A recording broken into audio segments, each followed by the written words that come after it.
देखिए एमटीपी या medical termination of pregnancy को हम लोग इंड्यूस्ड अबॉर्शन भी कहते हैं। इस प्रोसेस को इंड्यूस्ड अबॉर्शन भी कहा जाता है। अब इसका मतलब क्या है? अगर कोई भी पर्सन इंटेंशनली या वॉलंटरली, इंटेंशनली मतलब जानबूझ के, या वॉलंटरली क्या करे, किसी भी प्रेगनेंसी को अबॉर्ट कर दे या टर्मिनेट कर दे उसके फुल टर्म होने से पहले, उसका फुल टर्म कितना होगा 9 मंथ का, तो 9 मंथ का होने से पहले अगर प्रेगनेंसी को टर्मिनेट कर दिया जाता है तो उस प्रोसेस को बेटा हम लोग मेडिकल टर्मिनेशन ऑफ प्रेगनेंसी कहते हैं या एमटीपी कहते हैं। देखिए ऐसा नहीं है कि जो अबॉर्शन है वो नेचुरली नहीं हो सकता, नेचुरली भी होता है, नेचुरली भी हो सकता है, लेकिन अगर उसे जानबूझ के किया जा रहा है, अननेचुरली किया जा रहा है, तो वो एमटीपी की कैटेगरी में आता है या मेडिकल टर्मिनेशन ऑफ प्रेगनेंसी की कैटेगरी में आता है। तो होता क्या है, जो आपकी किताब में बताया गया है, उन्होंने बताया ये है कि अगर एमटीपी को परफॉर्म किया जा रहा है फर्स्ट ट्राइमेस्टर में मतलब अप टू 3 मंथ्स अगर एमटीपी करी जाती है तो उसे जनरली सेफ कंसीडर किया गया है, उसे जनरली सेफ कंसीडर किया गया है। और अगर सेकेंड ट्राइमेस्टर के अंदर एमटीपी की जाएगी तो उसे बेटा काफी ज्यादा रिस्की माना गया है, उसे काफी ज्यादा रिस्की माना गया है। अब अगली बात यहाँ पे ये है कि वर्ल्ड वाइड कितनी एमटीपी परफॉर्म करी जाती हैं। तो वर्ल्ड वाइड अगर सपोज करो एक साल में अगर 100 प्रेगनेंसी हो रही हैं तो उसमें से उसका 5वां हिस्सा मतलब 20 प्रेगनेंसीज को एमटीपी कर दिया जाता है। मतलब 1/5 of all the total pregnancies conceive in a year are aborted in a whole year. मतलब इसको अगर टोटली नंबर्स में काउंट किया जाए तो ये लगभग 40 से 50 मिलियन एमटीपी हो जाती है। मतलब 40 to 50 million MTPs are performed per year. और इन 40 से 50 मिलियन एमटीपीज का पॉपुलेशन को कंट्रोल करने में या पॉपुलेशन जो एक्सप्लोजन है उसे कंट्रोल करने में बहुत इंपॉर्टेंट रोल भी है। लेकिन बात यह है कि वो जो एमटीपी परफॉर्म करी जा रही हैं उनका पर्पस पॉपुलेशन कंट्रोल नहीं था, ठीक है। मतलब किया गया था, उनकी वजह से इनडायरेक्टली पॉपुलेशन कंट्रोल हो रही है, लेकिन उनका पर्पस नहीं था पॉपुलेशन कंट्रोल करने के लिए एमटीपी को करना, ठीक है। तो यहां पे क्या बताया गया है अगली आपकी किताब में, उन्होंने बोला है कि जो 1/5 टोटल प्रेगनेंसीज हैं वो आपकी एमटीपी कर दी जाती हैं। और इसका जो काउंट या नंबर बताया है इन्होंने वो लगभग 40 to 50 मिलियन बेटा नंबर्स में बताया गया कि एमटीपी परफॉर्म की जा रही है पर ईयर। और इसका पॉपुलेशन के कंट्रोल में बहुत इंपॉर्टेंट रोल है, पॉपुलेशन को कंट्रोल करने में इस चीज का बहुत इंपॉर्टेंट रोल है। But although it is not perform for this purpose, मतलब इस चीज को पॉपुलेशन को कंट्रोल करने के लिए यहां पे नहीं किया गया था। अब अगली बात यह है हमारी कि भाई चलिए एमटीपी कर दी गई, एमटीपी में इतनी एमटीपी है, फर्स्ट ट्राइमेस्टर की सेफ मानी गई, सेकंड ट्राइमेस्टर की रिस्की मानी गई। तो एमटीपी से मेनली प्रॉब्लम क्या है, मतलब दिक्कत क्या है कि एमटीपी हो रही है तो उससे क्या परेशानी है। और दूसरी बात यहाँ पे ये है कि एमटीपी की इंपॉर्टेंस क्या है, कि अगर एमटीपी कराई जाए तो क्यों कराई जाए। तो यहाँ पे हम दोनों एस्पेक्ट की बात करेंगे कि एमटीपी से रिलेटेड प्रॉब्लम्स की बात करेंगे और एमटीपी होती है उसकी इंपॉर्टेंस क्या है वो भी हम लोग देखने वाले हैं। तो बेटा सबसे पहले मैं यहाँ पे इसके प्रॉब्लम्स की बात करता हूँ, इसमें प्रॉब्लम क्या है उसकी मैं बात कर रहा हूं। देखिए जो ज्यादातर एमटीपी परफॉर्म करी जाती हैं वो बेटा इलीगल होती हैं, ठीक है, इलीगल होती हैं।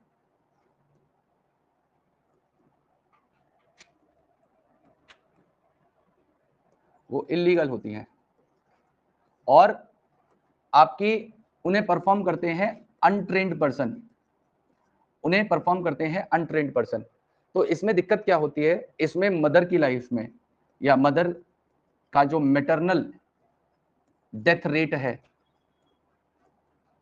वो लगभग बढ़ता जा रहा है। मतलब अगर सपोज करो 100 मदर की डेथ होती है एक साल में, अननेचुरल डेथ की बात हो रही है, तो उन 100 अननेचुरल डेथ में से लगभग 8.9% अननेचुरल डेथ अनसेफ एमटीपी करने के कारण होती है। मेरी बात आपको समझ में आ रही है? मैंने क्या बोला कि इसके साथ प्रॉब्लम यह है कि जो मेजॉरिटी ऑफ एमटीपीज हैं वो इलीगली है और दूसरा उनको परफॉर्म करते हैं अनट्रेन्ड पर्सन। और इस वजह से क्या होता है, जो मैटरनल जो अननेचुरल डेथ का रेट है वो इस एमटीपी करने के कारण 8.9%, मतलब अगर 100 फीमेल मर रही हैं अननेचुरली तो उसमें से लगभग 9 फीमेल एमटीपी करने के कारण मर रही है। क्लियर है मेरी बात आपको? तो इस चीज को लेके ना एक स्ट्रिक्ट लॉ बना रखी है बेटा। एक हमारे देश में, देखो बहुत सारे देश में तो इसको लेके कोई लॉ नहीं है, लेकिन इंडिया में एक स्ट्रिक्ट लॉ है। उस लॉ का या एक्ट का नाम है medical termination of pregnancy act. Medical termination of pregnancy act, pregnancy act 1971। इस एक्ट के हिसाब से क्या किया गया है, गवर्नमेंट ने अलाउ किया है एमटीपी को कि आप एमटीपी परफॉर्म कर सकते हो, लेकिन अप टू 20 वीक्स ओनली। अगर आप एमटीपी करवाना भी चाहते हो तो केवल 20 वीक तक आप एमटीपी करा सकते हो, मतलब 5वें महीने से पहले तक आप एमटीपी को करा सकते हो। लेकिन इसके लिए भी इन्होंने कुछ स्ट्रिक्ट कंडीशन रखी है। स्ट्रिक्ट कंडीशन क्या क्या रखी है कि सबसे पहली कंडीशन ये है कि अगर वो बच्चा मालफॉर्म्ड है, मतलब उसका जो ऑर्गन का डेवलपमेंट है वो प्रॉपरली नहीं हो पा रहा, वो पता चल गया, आपने सोनोग्राफी करके देख लिया उसके लिम्स प्रॉपरली डेवलप नहीं हुए या उसके अंदर कोई मेजर डिसऑर्डर है, तो आप ऐसे मालफॉर्म चाइल्ड को क्या कर सकते हो, टर्मिनेट कर सकते हो। दूसरी कंडीशन यहाँ पे ये है कि वो जो प्रेगनेंसी है वो प्रेगनेंसी किसी रेप के कारण हुई या किसी सेक्स असॉल्ट के कारण हुई, उस कंडीशन में आप एमटीपी को करा सकते हो। दूसरी यहाँ पे एक कंडीशन रखी है। तीसरा, अगर वो प्रेगनेंसी कंटिन्यू रहती है, अगर कंटिन्यूएशन ऑफ प्रेगनेंसी होती है, तो उस वजह से अगर मदर या फीटस या दोनों की लाइफ को अगर खतरा है तो ऐसी कंडीशन में भी एमटीपी को करवा दिया जाएगा। मेरी बात आपको समझ में आ रही है कि एमटीपी किस किस कंडीशन में करी? मैंने बोला अगर मालफॉर्म चाइल्ड है उस कंडीशन में एमटीपी कर सकते हो, रेप या सेक्स असॉल्ट वाली कंडीशन है उसमें एमटीपी की जा सकती है। और तीसरी कंडीशन यहाँ पे बताई कि अगर कंटिन्यूएशन ऑफ प्रेगनेंसी फेटल होती है मदर की लाइफ को, अगर आगे चल के लगता है कि मदर की लाइफ खतरे में है इस चीज के कारण, प्रेगनेंसी के कारण, तो उस प्रेगनेंसी को पहले ही अबॉर्ट कर दिया जा सकता है। ये लीगल है, लीगल है। लेकिन इसके साथ में दूसरी दिक्कत ये है कि मेजॉरिटी ऑफ एमटीपी जो करी जा रही हैं वो किस लिए करी जाती हैं, तो वो एक टेस्ट से रिलेटेड आ जाती है बात, जिसे हम लोग एमनियोसेंटेसिस कहते हैं, जिसे हम एमनियोसेंटेसिस कहते हैं। ये एमनियोसेंटेसिस मैं क्यों बता रहा हूं आपको थोड़ी देर में पता चल जाएगा। देखिए बात यहाँ पे ये है कि एमनियोसेंटेसिस एक प्रीनेटाल सेक्स डायग्नोस्टिक टेक्निक है, सेक्स डायग्नोस्टिक टेक्निक है।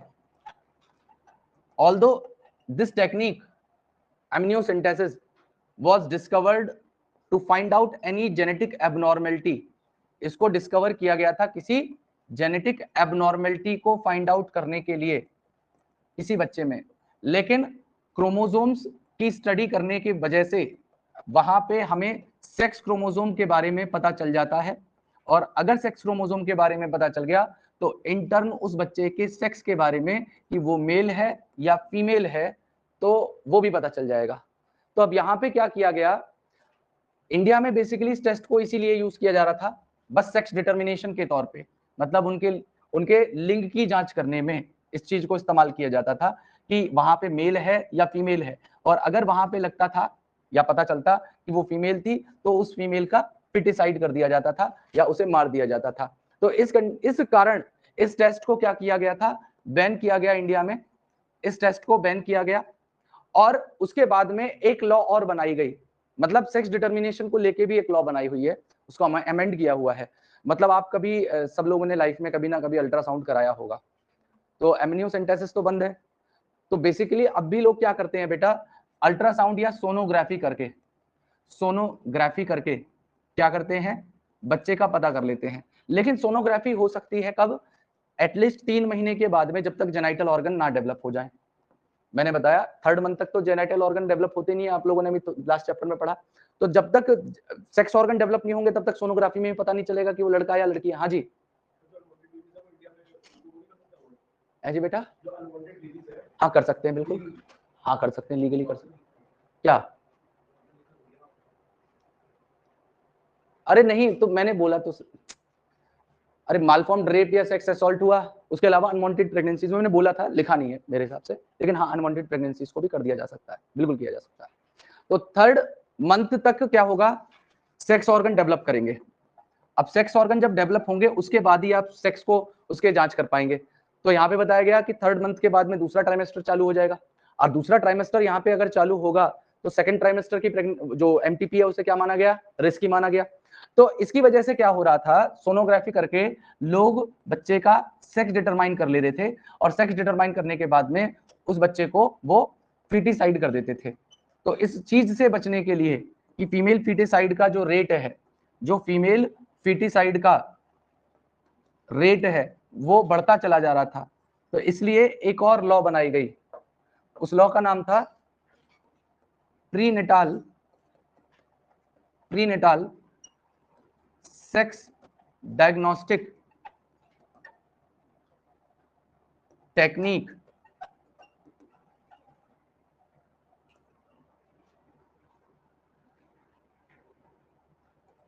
प्रिवेंशन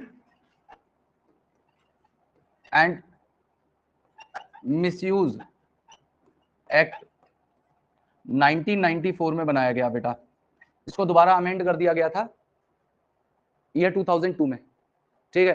तो इसमें क्या बोला गया कि किसी भी जगह पे किसी भी पर्सन को, किसी टेक्नीशियन को, किसी डॉक्टर को या किसी भी मेडिकल एक्सपर्ट को अगर सेक्स डिटर्मिनेशन में लिप्त पाया गया, मतलब गलती से भी पता चल गया कि ये आदमी सेक्स डिटरमाइन कर रहा है, तो ऐसी कंडीशन में उसको लेके बहुत स्ट्रिक्ट लॉ बना दी गई कि भाई आपकी मेडिकल डिग्री तो जब्त होगी, साथ में आपको जेल में भी रहना पड़ेगा और इतना फाइन है जो देंगे आप।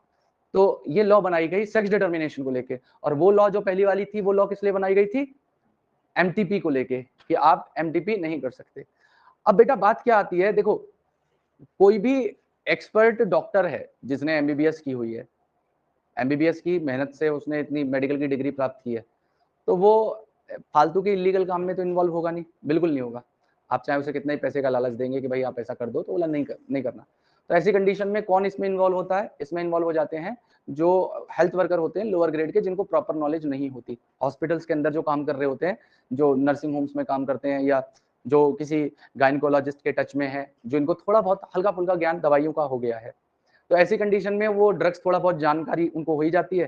तो उन ड्रग्स की मदद से अब जो एक एक्सपर्ट डॉक्टर है, जो उसका काम है, वो कोई अनट्रेन्ड पर्सन तो कर नहीं से रहा। तो ऐसी कंडीशन में क्या होता है, अगर कहीं थोड़ा सा भी रिस्क होता है तो ऐसी कंडीशन में फीमेल की डेथ ही हो जाती है। तो इस वजह से इन लॉज को इनेक्ट करना बहुत ज्यादा जरूरी था, इन लॉज को बनाना बहुत ज्यादा जरूरी था, ठीक है।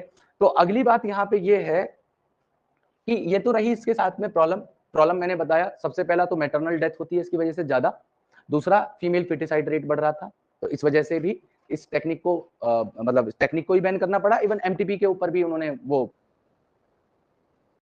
रेगुलेशंस बना दिए। अब यहाँ पे इसका फायदा क्या होता है, इस चीज का फायदा क्या है, मतलब what is the importance of MTP. मतलब एमटीपी की प्रॉब्लम तो हम लोगों ने जानी, अब हम इसकी इंपॉर्टेंस भी जान लेते हैं कि इंपॉर्टेंस क्या है।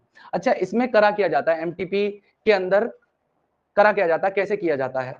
तो इसे करने का सिंपल सा एक काम है, मैंने पहले ही बताया। एक ड्रग होता है जिसे RU486 कहते हैं, या इसका दूसरा नाम है मिफप्रिस्टोन, मैंने पहले भी आपको इसके बारे में बताया है। एक ड्रग है, तो ये मिफप्रिस्टोन एक एंटी प्रोजेस्टेरॉन ड्रग है, ये एक एंटी प्रोजेस्टेरॉन ड्रग है। और इसके साथ में ये और क्या करते हैं, एक और ड्रग होता है उसे कहते हैं मिसोप्रोस्टोल। मिसोप्रोस्टोल ये एक प्रोस्टाग्लैंडिन है, ये एक प्रोस्टाग्लैंडिन है। इन दोनों को कॉम्बिनेशन में मतलब दवाई के तौर पे ओरली टैबलेट्स की फॉर्म में किसी फीमेल को कंज्यूम करा दिया जाता है, ठीक है। तो ये जो मिफप्रिस्टोन है, चूंकि एक एंटी प्रोजेस्टेरॉन ड्रग है, तो याद करिए प्रोजेस्टेरॉन का रोल। प्रोजेस्टेरॉन का काम क्या होता है, एंडोमेट्रियम को मेंटेन करना। अगर एंटी प्रोजेस्टेरॉन है तो वो एंडोमेट्रियम को क्या करेगा, शेड करवाएगा। तो शेड करवाएगा, उसी एंडोमेट्रियम के ऊपर इंप्लांटेड था वो फीटस, तो अगर एंडोमेट्रियम शेड होगी तो साथ में वो जो फीटस है वो भी वहां पे खत्म हो जाएगा। और ये जो प्रोस्टाग्लैंडिन थे ये क्या कराएंगे, ये वहां पे और स्ट्रॉन्ग कॉन्ट्रैक्शंस कराने में मदद करेंगे, जिससे वो जल्दी जल्दी शेड हो जाए, ठीक है। तो पहले तो इन ड्रग्स को दिया जाता है, और ड्रग्स को देने के बाद में क्या फॉलो किया जाता है बेटा, वहां पे जो हल्की फुल्की रह जाती है तो सर्जिकली उसे प्रोसेस को बेटा हम लोग कहते हैं स्क्रैपिंग करना। मतलब कुछ टूल्स होते हैं उससे एंडोमेट्रियम को स्क्रैप करके बाहर निकाला जाता है, ठीक है, काफी पेनफुल प्रोसीजर होता है ये। और साथ साथ में स्क्रैप करने के साथ साथ वहां पे क्या किया जाता है बेटा, वैक्यूम एस्पायरेशन से, वैक्यूम एस्पायरेशन से जो अंदर एंडोमेट्रियम शट डाउन हो गई थी या जो कंटेंट था उसको बाहर की तरफ खींचा जाता है। तो काफी ज्यादा पेनफुल प्रोसीजर है। और इन सब काम होने में बेसिकली उस फीमेल का ब्लड लॉस बहुत ज्यादा होता है। ठीक है, उस फीमेल का ब्लड लॉस बहुत ज्यादा हो जाता है, जिस कारण से डेथ हो जाती है, अगर कोई एक्सपर्ट डॉक्टर ना हो तो। अगर अच्छा डॉक्टर है तो वो चीजों को संभाल लेगा, वो अपने हिसाब से काम करेगा। और अगर कोई अनट्रेन्ड पर्सन है तो वो इस चीज को हैंडल नहीं कर सकता, और नहीं कर सकता तो वो ऑब्वियस सी बात है उस कंडीशन में कुछ ना कुछ फेटिलिटी वहां पे होगी। तो ये सारी की सारी चीजें थी जिसमें एमटीपी को परफॉर्म किया गया, कैसे किया गया, कब किया गया, कब तक सेफ माना गया, कब तक सेफ नहीं माना गया, लॉ के हिसाब से कब तक उसे ठीक माना जा रहा है, और किस कंडीशन में कर पा रहे हो, वो सारी चीजें आपको पता चल गई। कौन से ड्रग्स दिए जाते हैं, उसको फॉलो कैसे किया जाता है। और उसके अलावा इंपॉर्टेंस मैंने आपको बताया, इंपॉर्टेंस इसका ये है कि अगर कोई अनवांटेड प्रेगनेंसी है तो अनवांटेड प्रेगनेंसी को वो जो है खत्म कर सकता है इसकी मदद से, if they don't want that child. दूसरी कंडीशन में अगर वहां पे बेटा फेलियर हुआ है किसी कॉन्ट्रासेप्टिव का, तो उस कंडीशन में ये करा जा सकता है। ठीक है, उसके अलावा मैंने आपको बताया रेप या सेक्स असॉल्ट वाली कंडीशन है, उस कंडीशन में इसे कर सकते हैं। उसके अलावा अगर मैंने पहले भी बताया था आपको, अगर वो प्रेगनेंसी मदर या फीटस दोनों के लिए फेटल है तो कर सकते हो, या बच्चा मालफॉर्म्ड है तो कर सकते हो। ये सब इसके इंपॉर्टेंस है, मतलब ऐसा नहीं है कि इसके फायदे नहीं है, अगर गलत मतलब इसको अगर मिसयूज किया जा रहा है तो वो गलत है। और देखो दिक्कत क्या है, दिक्कत यही आ रही है फाइनली क्या, कि एमनियोसेंटेसिस बैन हुआ। तो एमनियोसेंटेसिस अगर बैन हुआ तो इन्होंने क्या किया, सोनोग्राफी करनी चालू कर दी। अब सोनोग्राफी करनी चालू करी तो एमटीपी जानबूझ के, मतलब इंटर्न मान के चलिए, अगर सेक्स ही पता नहीं चल रहा है पहले ट्राइमेस्टर में, तो एमटीपी तो बाद में ही हो पाएगी, सेकंड ट्राइमेस्टर में ही हो पाएगी। तो दिक्कत क्या आ रही थी कि अल्ट्रासाउंड या सोनोग्राफी करने की वजह से सेक्स पता चल रहा है तीसरे महीने के बाद में, उसके बाद में एमटीपी हो रही है जो सेकंड ट्राइमेस्टर में हो रही है, जिस वजह से फर्टिलिटी ज्यादा हो रही थी, अननेचुरल मदर डेथ ज्यादा होती चली जा रही थी। इस कारण से इसके ऊपर लॉज बनानी जो है सरकार को जरूरत पड़ी। और दूसरा एक और था, सेक्स रेशियो बहुत इंपॉर्टेंट, क्योंकि देखो रिप्रोडक्टिवली हेल्दी सोसाइटी में सेक्स रेशियो का बराबर होना बहुत ज्यादा जरूरी है। अगर मेल फीमेल का रेशियो कम है, जैसे सपोज करो हरियाणा जैसी जगहों पे आप जाके देखो, तो हरियाणा में आप अगर देखोगे तो बहुत सारे जो आदमी हैं वो अनमैरिड मिलेंगे आपको। ठीक है, उनकी पूरी जिंदगी भर बेचारी उनकी शादी नहीं होती है। अब शादी नहीं होती है तो ऐसी कंडीशन में देखो मैं बता रहा हूँ, ये चीज भी एक रिप्रोडक्टिवली हेल्दी सोसाइटी के लिए अच्छा नहीं है। क्यों नहीं है, कि जिन लोगों की शादियां नहीं हुई है वो सेक्स रिलेटेड क्राइम में इन्वॉल्व हो जाते हैं, फिर ऑब्वियसली बात है, they get involve in all those things. तो ऑब्वियसली बात है कि अगर उनको भी आप चाहते हो कि भाई समाज में बिल्कुल इक्वालिटी बनी रहे हर तरीके से, उसकी तरफ क्यों देख रहा है, उसकी शादी नहीं होगी क्या, क्यों देख रहा है बच्चल की तरफ, तू बड़े ध्यान से देख रहा है ऐसे करके, क्यों इसके गांव में भी नहीं होती, या तेरे गांव में नहीं होती, हो जाती है गांव में तेरे शादी, क्यों परेशान है तू, हो जाएगी बेटा, समय आने दे, या अभी करवानी है जल्दी में ही है।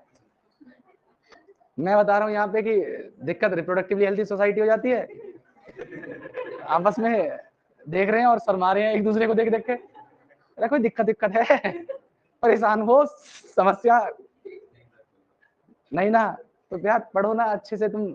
मैं यहाँ पे कितना मतलब कितने एक ज्वलंत मुद्दे पे बात कर रहा हूँ, कितना मतलब सीरियस टॉपिक है ये, और तुम्हें हंसी आ रही है तो उसकी तरफ देख के हंस रहे, वत्सल की तरफ देख के, साथ में उसको भी चेंटे को भी इन्वॉल्व कर रखा तुमने। ठीक है, खैर लिखिए भाई, लोगों ने एक्स्ट्रा एम्ब्रियोनिक लेयर पढ़ी थी एमनियन, अगर आपको याद हो तो, याद है? तो एमनियन में क्या बताया गया था कि इस तरीके से प्लासेंटा है, प्लासेंटा के अंदर ये एमनियोटिक कैविटी है, ये यहाँ से अम्बिलिकल कॉर्ड है और ये फीटस है जो उसके अंदर सबमर्ज्ड है। तो यहाँ पे इस एमनियोटिक कैविटी में एमनियोटिक फ्लूइड भरा हुआ था। ये एमनियोटिक फ्लूइड क्या कर रहा था,